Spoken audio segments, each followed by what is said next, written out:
You're Locked On Wild. Your daily podcast on the Minnesota Wild. Part of the Locked On Podcast Network. Your team every day.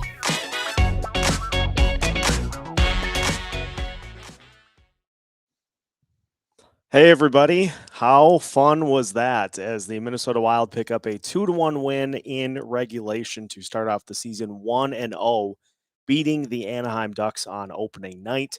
Seth Topal here with you. We're going to do a live post-game reaction. We'll hang out for a little bit, and I know this was completely impromptu, but felt like giving it a shot. Want to try to explore the software that we have available to us, and so we will. We'll just hang out and talk about some of the things that we took away from the win tonight. So, starting off with the fact that it was a very slow start for the Minnesota Wild. Ended up falling behind immediately to start off the second period, trailing 1-0 at that point. The Wild do, though, then get a power play goal from Kevin Fiala and the game winner for Mr. Alternate Captain Marcus Foligno. With 7.2 seconds left. And then the Wild survive a little bit of a flurry to end up winning the game by a score of 2-1. If you'd like to comment in on anything as listeners, if you have any observations from the game that you'd like to share, feel free to do so. Feel free to comment on any of the platforms you are currently listening on, whether it be YouTube or Facebook or Twitter. And I'll answer any questions that anybody has as we get this thing rolling. Some of the things that I wanted to key in on right off the bat, and I will preface this by saying that I didn't get a chance to watch the entirety of the game. I had some high school football going on this evening, and the game went a little later than I would have expected. But nonetheless, was able to catch basically the entirety of the second period and the third period in its entirety as well. Some of the things that we saw last year that popped up, and I'll equate it to um, I go through this with my golf game in that the first game back or the first practice round, first swings of the following golf season, you kind of fall into some of the bad habits that you tried to get rid of the previous year. And so, we saw on a couple of different occasions with the Wild power play tonight where the Wilds really were not doing a good job of getting the puck down towards the net. We're settling from shots um, in the settling from shots on the perimeter of the zone, and as a result, we're creating some really easy save opportunities. And then we saw what led to Kevin Fiala's power play goal is fire the puck at the net, and the rebound by Fiala able to tap it in for the goal. So we saw some of the things that were kind of concerning from last year, but ended up evening out with the Fiala power play goal. Some of the standout players, I thought. I'm going to start with the guy that worked his tail off to take the final spot on the roster. That, of course, being Brandon Duhaime. Um, that kid can fly, and so that was really fun to see him energetic and excited for his first game in the NHL. Impacted the game quite a bit while not necessarily having a direct impact on it.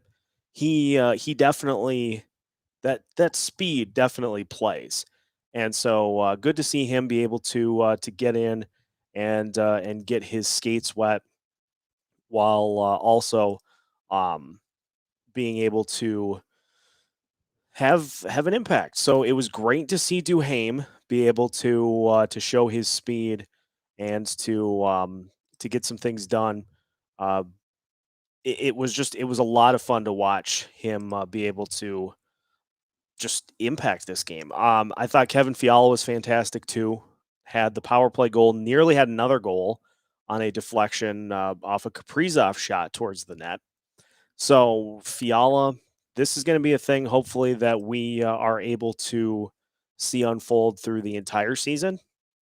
He was buzzing tonight and was a very much a force for the Wild. Got the one power play goal. Maybe should have had at least one other. So Kevin Fiala was great here this evening. Duhaime's line mate on the fourth line. Nico Sturm was great tonight and continues to just do those little things, those solid things that lead to and impact the game in a lot of different ways. So I thought Nico Sturm did a great job here this evening as well. Um, the defense, I thought, did a really good job too. That was a point that I have really hammered home a lot this season, was that I wasn't sure what to expect from the defense. And, credit to Alex Goligoski. I thought he had a great debut tonight. But you also saw some good things from Dmitry Kulikov. And I thought John Merrill did a good job as well here this evening, too. So those backline, third line defensemen doing a good job of simply just making plays and not really getting noticed the wrong way here tonight, which went a long way as well. Playoff Cam Talbot, he was back in a big way tonight, was a huge reason that the Wild were able to stay in this game as long as it was a close game, which was basically the entire game. Talbot did a great job of making some really tricky saves while the Wild were kind of trying to get things ironed out.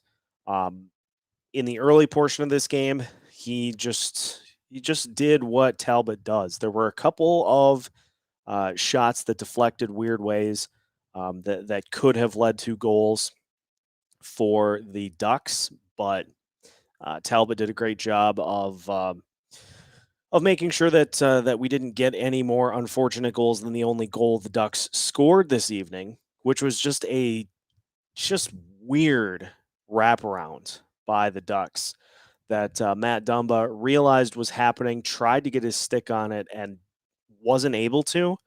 And so that was how the Ducks got their lone goal of the night. So that's not really something that's not really on Talbot as much. He was swung over to the left side of the net. The Ducks were able to quickly get it to the other side on the wraparound, and Dumba just wasn't quite able to keep it out. So, stuff like that, fluky goals happen quite a bit. And credit to Talbot, he didn't allow any other sorts of goals, which would have led to the Wild maybe not coming up with a win here tonight. So, a lot of players I thought did well tonight, despite the fact that that it seemed like the Wild took a little while to get their legs under them. I was glad to see, and I didn't see exactly what happened with Joel Eriksson-Ek.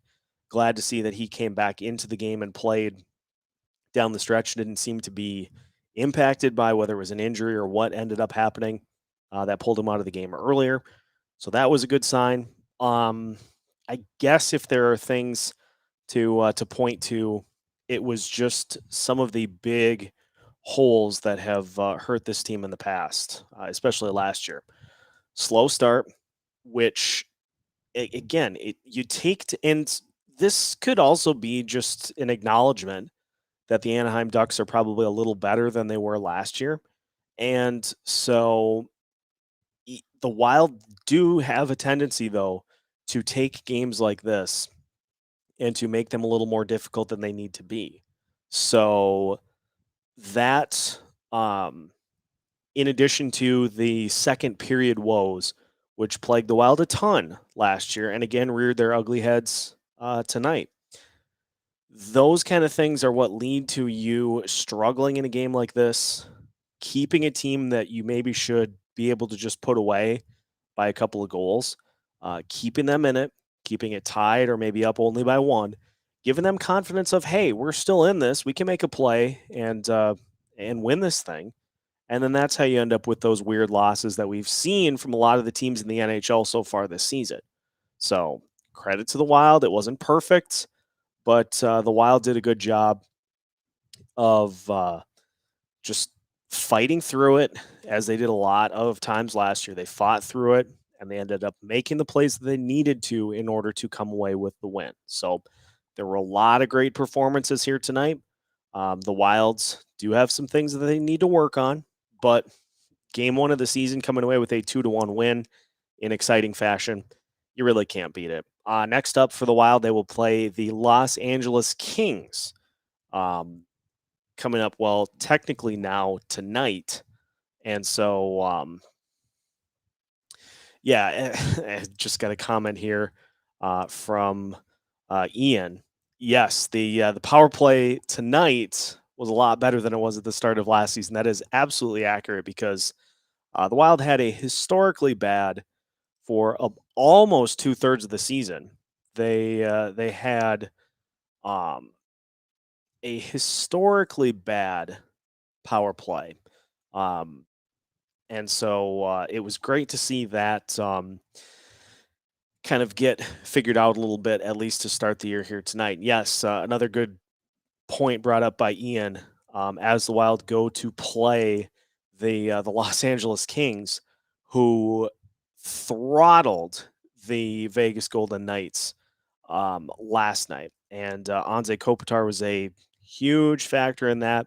Have him on my fantasy team, so I was happy to see the 3 goals and 2 assists in that capacity. I'm hoping for him to not have. It's okay, and I know where you were. I knew where you were going with that. But yeah, that is an interesting autocorrect. Yeah, Kopitar with 5 points last night against the Golden Knights. I'm hoping that he has a goose egg against the Wild tonight. So that is coming up.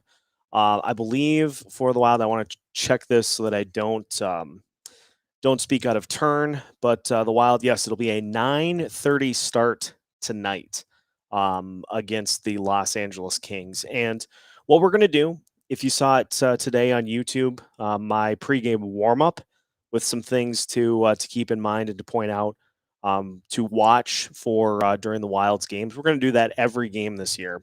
So we will have one of those in the morning, and it'll probably be mostly to just build off of some of the stuff we saw tonight. But there are some other things that the Wild are going to need to keep an eye on going up against the LA Kings. I'm going to be very careful that I don't do what I nearly did in one of yesterday's episodes and call them the Sacramento Kings. That's the basketball team. Los Angeles is the hockey team. So Wild get the win tonight, 2-1 over the Anaheim Ducks. So 1-0 now on the season. And it was, yeah, that's the other thing is, and that'll probably be one of the things that I key in on too is Kirill Kaprizov, as we expected, a big force in the action here tonight, ended up with an assist. But his numbers, let's just run through his numbers against the Kings in his career. 6 goals, 3 points, 6 goals, 3 assists, 9 points in 8 games against the Kings. So we'll mention that, Ian, in the pregame warm-up video for tomorrow. But that's, I think, about all I've got for this evening. Just 6 goals, 3 assists in 8 games last year against the Kings. So he is a fan of playing Los Angeles, and that should hopefully lead to some points for him tonight. Although I thought Kirill played well, as he always does in tonight's game, even though he wasn't super impactful on the scoring. Although he had a couple of opportunities that could have been chipped in by Fiala and others. So I thought Kirill had a nice game tonight, and we'll see if he translates that to hopefully another win tonight against the Los Angeles Kings. So let me set the scene quickly before I call it a night for what you can expect tomorrow. Oh, and another comment from Ian. Appreciate the listens. Love doing the show. I'm glad we got through 2 days this week. Just wanted to try to put as much content out as possible. So it was fun to get all 10 of those episodes out, but now we'll go back to the normal 5. But we'll have plenty of other stuff going on throughout the week too, pre-games, post-games, and some other social media content as well. So what we're going to do at about probably 9 or 9:30, after I get a good night's sleep, we'll do the pregame warm-up for the Kings game. That'll be available on YouTube, and we'll share it on socials as well. Then, of course, we'll be tweeting throughout the game. Be on the lookout, too, the Locked On Lineup Challenge. Tabulating, I think it might have been a tie, but we'll tabulate that, and we'll tweet that out here in a little bit. We'll get those numbers out as well for tomorrow night's game. But pregame warm-up coming out at around 9:30 or 10 o'clock with some things to watch for the game tomorrow night. I'll probably replug the episode that we did with Sarah of Locked On LA Kings.